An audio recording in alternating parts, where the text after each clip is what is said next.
Assalamualaikum sobat sekalian, bertemu kembali dengan TMC Vlog. Di vlog-vlog terakhir kita pernah membahas gitu ya sesuatu yang terjadi di Grand Prix zaman dahulu sekitar tahun 60-an, di mana ada satu aksi pencurian kecepatan atau stealing speed yang dilakukan oleh salah satu pabrikan Jepang yaitu Suzuki, yang mengambil teknologi Jerman dari MZ Motorrad ya, MZ Motorrad, dengan mengambil alih atau membajak seorang pembalapnya, Ernst Degner, untuk bisa bergabung dengan Suzuki, di mana Ernst Degner ini membawa serta hasil riset yang dilakukan di Jerman oleh MZ Motorrad. Nah, kali ini kita juga akan kembali mengupas kisah yang terjadi, juga bernada-nada atau berbau spionase juga yang terjadi di Grand Prix MotoGP.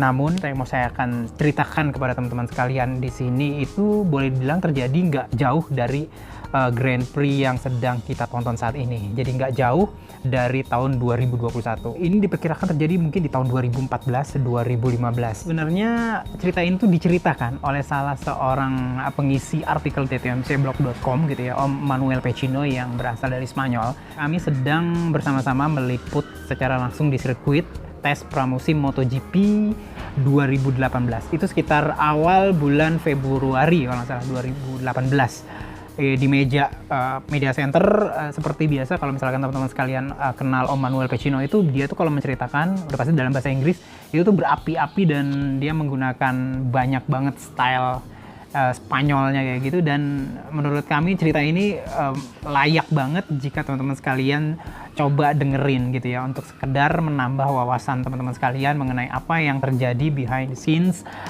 di kejuaraan MotoGP. Jadi sekitar tahun 2014-2015 itu kan eranya tuh belum masuk ke era single ECU dan single elektronik gitu ya. Namun ketika itu salah satu pabrikan Eropa yaitu Ducati sudah tahu benar gitu ya roadmap yang akan dilakukan oleh Dorna sebagai promotor dari MotoGP mau kemana gitu ya. Dan mereka sudah tahu perkiraan bahwa Magneti Marelli ke depan itu akan bisa jadi pembeda antara menang dan kalah gitu di MotoGP. Dan oleh sebab itu, setelah mereka mengetahui bahwa Magneti Marelli itu akan punya peranan sebegitu besar di MotoGP, mereka berupaya melakukan sebuah, boleh dibilang project gitu ya, boleh dibilang sebuah black ops. Kalau kita ngomongin dalam bahasa intelijen tuh black ops gitu ya, operasi hitam berupa penyusupan teman-teman sekalian. Dan ini yang menarik banget. Penyusupan apa? Penyusupan orang Ducati untuk masuk ke Magneti Marelli. Tujuannya adalah untuk menggali lebih mendalam mengenai Magneti Marelli sendiri, sehingga pada saatnya nanti ketika MotoGP benar-benar melakukan one single ECU dan elektronik seperti yang telah kita lihat sekarang di MotoGP, di mana menggunakan ECU yang satu yaitu Magneti Marelli dan berserta juga elektronik softwarenya dan algoritmanya, itu diharapkan Ducati bisa duluan memiliki pengetahuan mengenai elektronik ini. Seperti sobat ketahui bahwa dua pabrikan yang semenjak awal itu menggunakan elektronik dari Magneti Marelli adalah Ducati dan Yamaha dari dulu, jadi seperti itu. Sementara pabrikan-pabrikan seperti kayak Honda ataupun misalkan Suzuki waktu di era sebelum balik lagi, itu kebanyakan mereka lebih konsentrasi pada penciptaan atau penggunaan ECU dan elektronik in-house dari mereka sendiri. Jadi singkat kata teman-teman sekalian, jadi akhirnya Ducati melakukan black ops ini berupa, boleh dibilang skenarionya adalah mereka melakukan pemecatan. Pemecatan ini boleh dibilang pemecatan palsu gitu ya. Kami menyebutnya sebagai itu, pemecatan palsu salah seorang engineer muda berbakat yang ada di Ducati. Tujuannya ketika mereka itu dipecat dari Ducati, mereka bisa masuk ke divisi elektronik dari Magneti Marelli. Dan bener aja, orang ini akhirnya masuk ke divisi elektronik dari Magneti Marelli dan menyerap seluruh informasi dan teknologi yang diajarkan di sana. Akhirnya kan MotoGP memasuki era single ECU dan single elektronik gitu ya. Dan kalau kita bisa lihat ya, pabrikan yang paling uring-uringan se-grid MotoGP adalah Honda kala itu. Kita bisa lihat, diceritakan gitu ya, kalau misalkan kita datang langsung meliput sendiri ke tes pramusim. Itu box garage-nya HRC itu boleh dibilang box garage yang paling lambat dalam mematikan lampu di dalam. Artinya apa?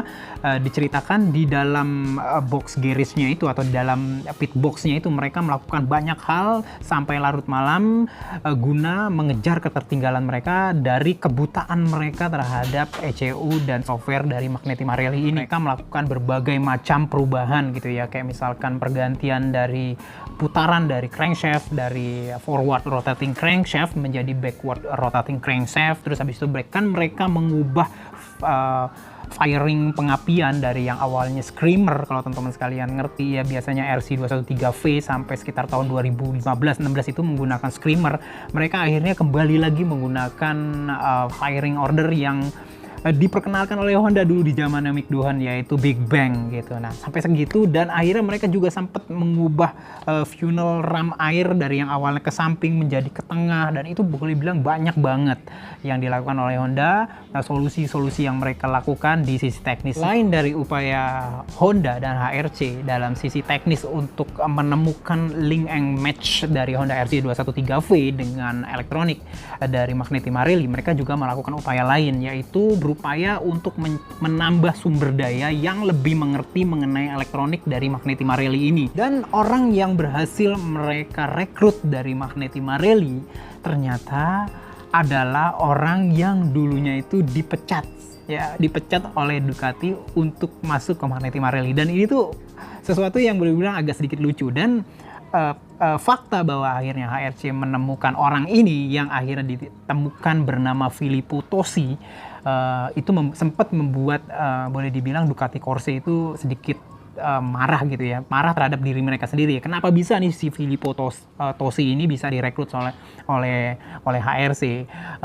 Jawabannya mungkin karena apa yang dilakukan oleh Ducati di Black Ops-nya waktu itu merupakan sesuatu yang boleh dibilang benar-benar Black Ops. Jadi pemecatannya sendiri tidak diketahui tujuan utamanya oleh si Filippo Tosi sendiri, yaitu adalah fake firing atau pemecatan palsu yang ditujukan untuk agar si Filippo Tosi itu bisa diterima di Magneti Marelli gitu ya, sehingga Filippo Tosi pun jadi kesannya jadi kayak dia nggak tahu apa-apa, sehingga pas HRC datang dengan segudang boleh dibilang mungkin materi atau mungkin support atau mungkin apapun yang dia minta, akhirnya Filippo Tosi bergabung dengan HRC. Dan seperti kita lihat akhirnya Honda sedikit demi sedikit lebih mengerti platform dan seperti apa yang mereka harus lakukan terhadap software dari Magneti Marelli ini. Salah satu bukti yang menguatkan bahwa sebenarnya hal ini memang terjadi kita bisa lihat dari salah satu bocoran yang dilakukan yang pernah dikatakan oleh kru chiefnya Valentino Rossi kala itu, yaitu Silvano Garbusera.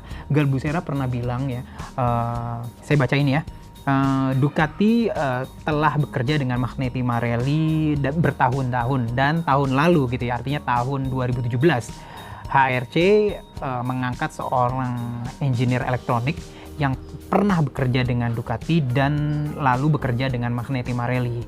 Orang-orang ini tahu segala hal tentang sistem ini, jadi lebih mudah buat mereka mencari setting yang lebih baik. Nggak tahu apakah Garbusera ngerti tentang skenario Black Ops yang dilakukan oleh Ducati, yaitu fake firing ini, tapi kita nggak tahu. Tapi yang pasti ini sangat berkaitan dengan hal tersebut, dan orang tersebut adalah Filippo Tosi. Setelah itu KTM mencoba untuk melakukan hal yang sama seperti yang dilakukan oleh HRC gitu ya, karena KTM boleh dibilang pada saat itu adalah pabrikan baru, dan mereka ingin melakukan sebuah akselerasi dalam tertinggi pengetahuan mereka tentang software dari Magneti Marelli. Mereka mencoba tidak langsung dari Magneti Marelli, mereka nge-hire langsung dari Ducati dengan menggelontorkan banyak dana yang pastinya untuk bisa memikat engineer dari Ducati untuk mau pindah ke KTM. Namun ketika itu boleh dibilang Ducati mengerti dan mengetahui moving yang dilakukan oleh KTM yang mencoba untuk ngebajak engineer elektronik mereka. Akhirnya Yamaha juga ikut-ikutan ya melakukan moving yang dilakukan oleh Honda gitu ya. Seperti kita ketahui, akhirnya Yamaha merekrut salah satu engineer elektronik Itali yang awalnya bekerja di Pramac Racing dan bekerja dengan Yamaha Factory Racing itu mulai tahun 2020. Dan hasilnya di 2021 mereka menemukan cara pendekatan terbaru untuk software Magneti Marelli. Mengenai pendekatan barunya kita akan bicara besok di beberapa vlog mendatang. Itu aja mungkin teman-teman sekalian, cerita ini cukup menarik.